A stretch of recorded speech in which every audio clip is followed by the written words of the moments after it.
Coba deh pikirin, kita ini kan sebenarnya arsitek buat diri kita sendiri ya. Setiap hari, sadar nggak sadar, kita itu lagi ngebangun karakter, kebiasaan, dan kepribadian kita. Tapi gimana kalau kita bisa ngebangun itu semua pakai sebuah cetak biru yang jelas? Sebuah desain buat ngebentuk versi diri kita yang bukan cuma baik, tapi juga kokoh banget waktu lagi kena badai. Oke, kita mulai dari pertanyaan yang kedengarannya agak aneh, tapi coba ikutin dulu. Anggap aja kepribadian kita itu kayak sebuah software. Dan apa yang selama ini kita pikir sebagai bug atau error, sesuatu yang bikin kita frustrasi, ternyata itu adalah fitur rahasia yang super kuat yang cuma butuh panduan yang tepat buat diaktifin. Nah, buat ngebongkar fitur rahasia ini, kita harus masuk ke sebuah medan perang. Bukan perang di luar sana loh, tapi perang yang ada di dalam pikiran seorang idealis. Sebuah perang saudara antara dua sisi kepribadian yang saling bertolak belakang. Yuk kenalan dulu sama si idealis ini, tipe kepribadian INFP. Bayangin aja mereka punya dua mesin utama di dalam dirinya. Mesin pertama itu kompas moral internal yang super peka. Namanya introverted feeling atau V. Ini tuh kayak mahkamah agung di dalam diri mereka yang nentuin segalanya berdasarkan nilai-nilai kebaikan. Mesin kedua itu extroverted intuition atau NA. Sebuah mesin pencari gimana kalau yang nggak pernah berhenti yang bikin mereka bisa ngelihat ribuan kemungkinan baik di masa depan. Mereka ini para pemimpi, para penyembuh. Tapi, nah, disinilah ceritanya jadi rumit. Sosok yang hangat dan penuh empati ini, waktu lagi di bawah tekanan yang luar biasa, bisa berubah total. Sisi harmonisnya lenyap, digantiin sama logika yang brutal dan dingin banget. Mereka yang biasanya ngelihat 1000 warna, tiba-tiba cuma ngelihat hitam dan putih. Dari seorang visioner, jadi seorang diktator kecil yang pengen ngontrol setiap detil. Ini transformasi yang ngeru banget, baik buat diri mereka sendiri, maupun buat orang di sekitarnya. Fenomena pembajakan kepribadian ini ada namanya loh, T-grip. T itu singkatan dari extraverted thinking, fungsi logika eksternal yang fokusnya cuma ke efisiensi dan hasil. Buat seorang INFP, ini fungsi terlemah mereka. Jadi bayangin deh, kamu lagi nyetir mobil dengan hati-hati, tiba-tiba penumpang di sebelah kamu yang panikan dan nggak bisa nyetir, ngerebut setir terus ngegaspol. Tujuannya mungkin baik, pengen cepat sampai, tapi caranya kacau balau, nabrak sana-sini. Nah, itulah T-grip. Terus gimana dong caranya ngelola energi liar yang destruktif ini? Apa harus kita tekan aja?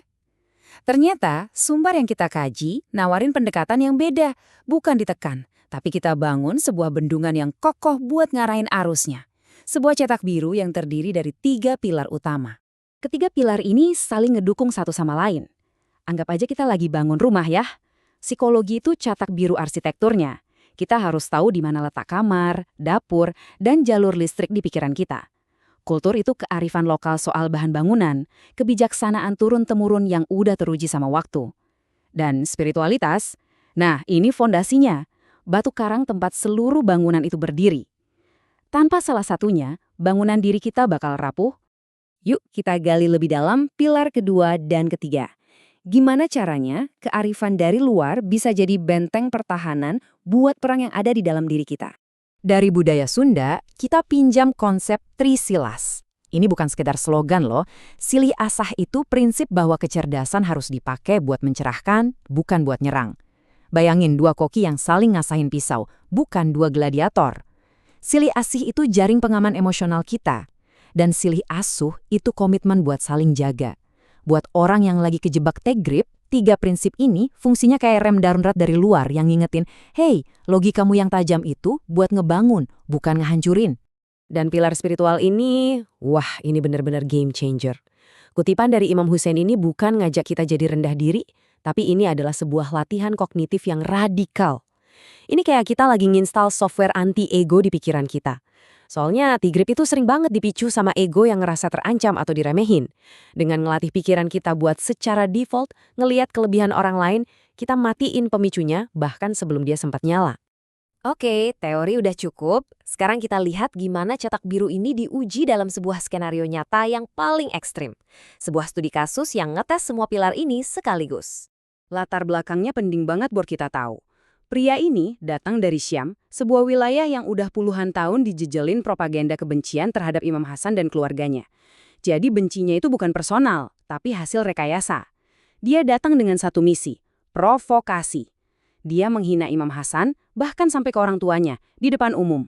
Nah, disinilah cetak biru itu bekerja.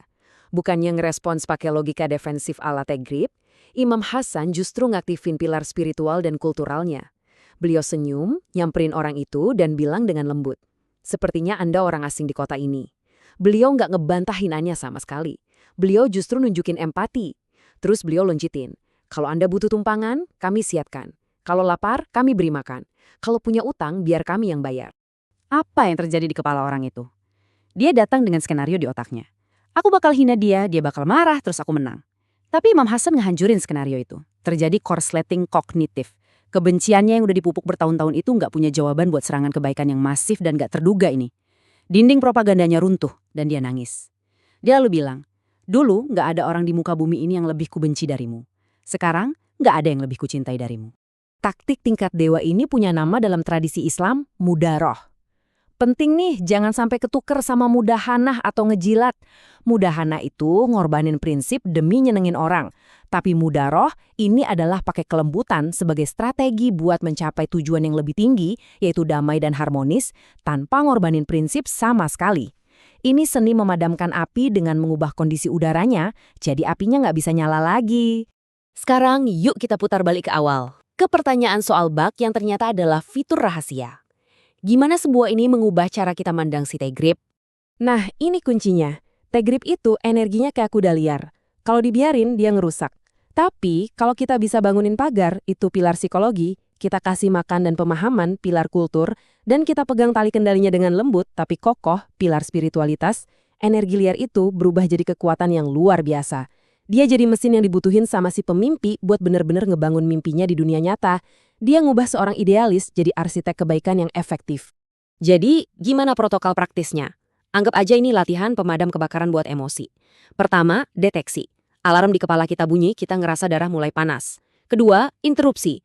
Lakuin semacam stop, drop, and roll versi sosial. Kalau lagi berdiri, coba duduk. Kalau lagi ngomong, diam dulu sebentar, terus minum air. Aksi fisik ini bisa mutusin siklus marah. Ketiga, pulihkan. Sambungin lagi diri kita ke sumber energi spiritual. Dan keempat, terlibat kembali.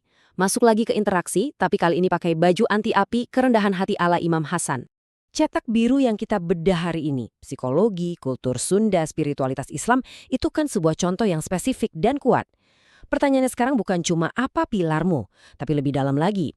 Kearifan apa dari akarmu sendiri? Pemahaman apa dari perjalanan hidupmu? Dan keyakinan apa dari lubuk hatimu yang bisa kamu padukan untuk jadi arsitek bagi versi dirimu yang paling kokoh dan paling bajik?